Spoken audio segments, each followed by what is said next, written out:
ITT and OC ICAI का 30 days programme होता है जो कि हर एक CA स्टूडेंट को मैंडेटरी होता है करना अपनी आर्टिकलशिप स्टार्ट करने से पहले। बिकॉज जब तक आप अपने ITT एंड OC के कंप्लीशन सर्टिफिकेट अपने पोर्टल पर अपलोड नहीं करोगे तब तक आप अपनी आर्टिकलशिप में रजिस्टर नहीं कर सकते। इस प्रोग्राम में ऐसी स्किल्स, ऐसी चीज़ें आपको सिखाई जाती हैं जो कि आपको आर्टिकलशिप में बहुत काम आती हैं। एंड अगर आपको ये सारी स्किल्स नहीं आती होंगी तो आर्टिकलशिप में आपको बहुत मुश्किल होगा सर्वाइव करना इनिशियली। तो सबसे पहले हम बात करते हैं ITT की, which means information technology training. इसकी फीस मेरे ख्याल से 6,500 के आसपास होती है। अगर मैं गलत हूँ तो आप एक बार कमेंट में मेरे को बता देना। मेरा ITT का सेंटर था प्रशांत विहार और काफ़ी अच्छा सेंटर था और वहाँ की फैकल्टीज़, वहाँ के जो स्टूडेंट्स थे वो भी काफ़ी अच्छे थे। मेरे को याद है मेरी क्लासेस जो है वो 2nd फ्लोर पे हुआ करती थी। ITT में क्या होता है मैं बताता हूँ कि इसमें आपको डीप नॉलेज दी जाती है। किस चीज़ की?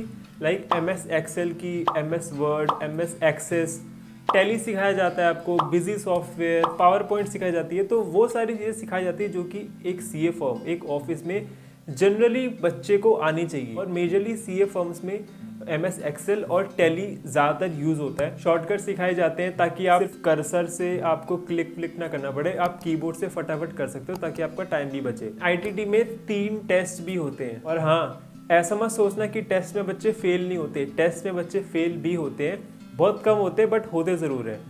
तो उनको क्या करना पड़ता है, उनको अगले बैच में आना पड़ता है अपना टेस्ट दोबारा देने के लिए ताकि वो पास हो सके।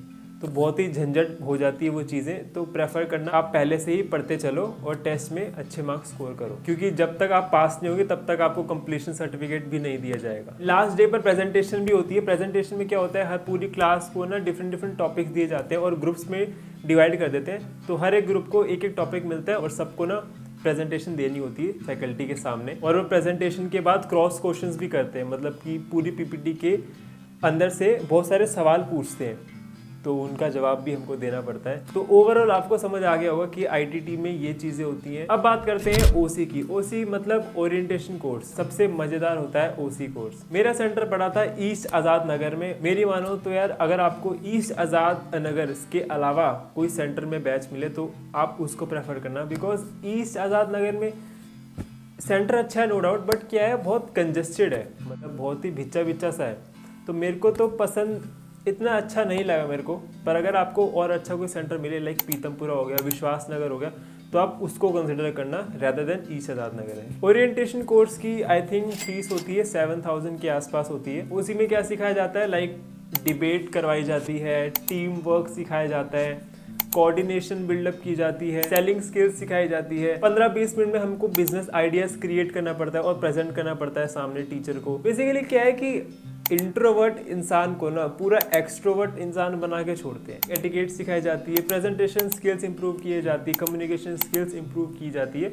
तो ओवरऑल पर्सनैलिटी डेवलपमेंट होती है। और एक और मज़ेदार बात है इसमें कोई टेस्ट भी नहीं होता, तो घबराने की चिंता बिल्कुल नहीं। ओवरऑल ITT एंड OC के बारे में आपको पता चल चुका है। तो कंक्लूजन पे आते हैं। तो मेरी मानो तो ITT आप OC से पहले करना और OC ITT के बाद करना, बिकॉज ITT में क्या होता है, थोड़ा यार पढ़ना पड़ता है क्योंकि टेस्ट भी होते हैं और उसमें भी स्कोर करना इंपॉर्टेंट है।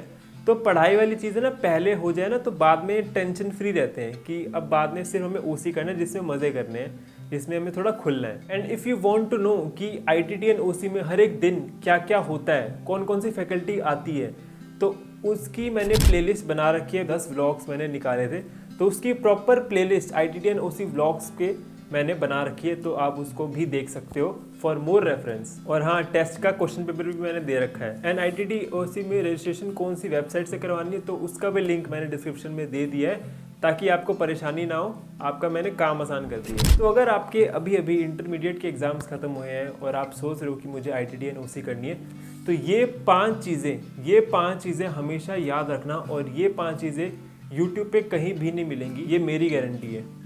ये 5 चीज़ें मैंने खुद एक्सपीरियंस की है और मैं अपने एक्सपीरियंस से बता रहा हूँ। पहली चीज़, आपको अकेले जाना है। भैया अकेले क्यों? अकेले इसलिए क्योंकि अगर आप अपने दोस्त के साथ जाओगे, मतलब आपकी बॉन्डिंग उससे पहले हो चुकी है, तो आप क्या करोगे वहाँ पे ना, आप अपने दोस्त के साथ ही बैठोगे, अपने दोस्त के साथ ही खाओगे, कहीं भी जाओगे तो अपने दोस्त के साथ जाओगे, तो आप बस उसी से बातें करते रहोगे। अगर आप अकेले जाओगे ना तो आप नए नए लोगों से मिलोगे, आप अपने कंफर्ट जोन से बाहर निकल के लोगों से बात करोगे, तो इससे आपका कॉन्फिडेंस बूस्ट होगा। और यही इन सब का मकसद है, आपका इंटरेक्शन करवाना, आपकी नर्वसनेस को हटाना। तो यही मकसद है इस सारे कोर्स का। तो मेक श्योर आप प्रेफर ये करो कि आप अकेले जाओ। दूसरी टिप मैं देना चाहूँगा कि try to make friends as fast as you can and build connections with them. मतलब कि जो भी आपके बैच में स्टूडेंट्स हैं, आप उनसे ना जल्दी से जल्दी उनको फ्रेंड्स बनाओ। ताकि क्या होता है मैं बताता हूँ, ओसी में स्पेशली क्या होता है, आपको ना हर दिन कुछ ना कुछ एक्टिविटीज़ करवाई जाती हैं। लाइक यहाँ पे आके स्पीच दो, या फिर यहाँ पे आपको इस चीज़ें के बारे में 2 मिनट तक बोलना है। तो क्या होता है, अगर आप सबसे फेमिलियर हो जाओगे ना, तो आपको थोड़ी नर्वसनेस कम होगी, आपका कॉन्फिडेंस डगमगाएगा नहीं, आपको लगेगा कि ये सारे मेरे दोस्त हैं।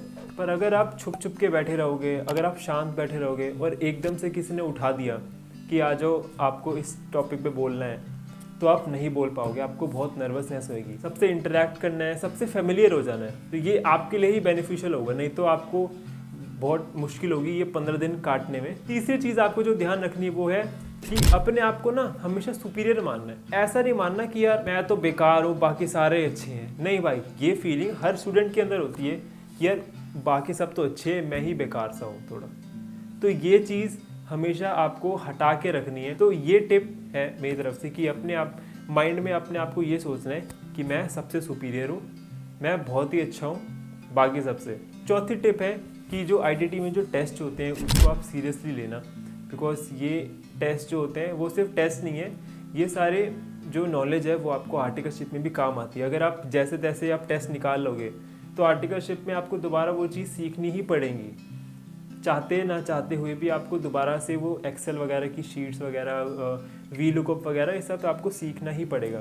तो मेक श्योर आप पहले से ही सीख के जाओ और अच्छे से पढ़ाई करो। 5वीं टिप है कि हमेशा आईटीटी या फिर ओसी में डायरी पेन ज़रूर लेके जाओ। बिकॉज बहुत सारी फैकल्टीज़ हैं वो कि कुछ ऐसी बात बता देते हैं जो कि बहुत ही यूज़फुल होती है, बहुत ही हेल्पफुल होती है और लाइफ टाइम हमको बहुत काम आने वाली होती है। तो मेक श्योर आप डायरी पेन ज़रूर लेके जाओ। That's it for today's video and I hope आपको ये वीडियो पसंद आई होगी। और जैसे कि आप सबको पता है कि मेरी सिस्टर जो सीए बन गई थी, सीए निधि गुप्ता, जिनका मैंने कॉन्वोकेशन ब्लॉग भी डाला था, वो सीए बन चुकी है और उनकी शादी भी हो चुकी है। उनकी शादी का जो प्री वेडिंग शूट था वो किसने किया है?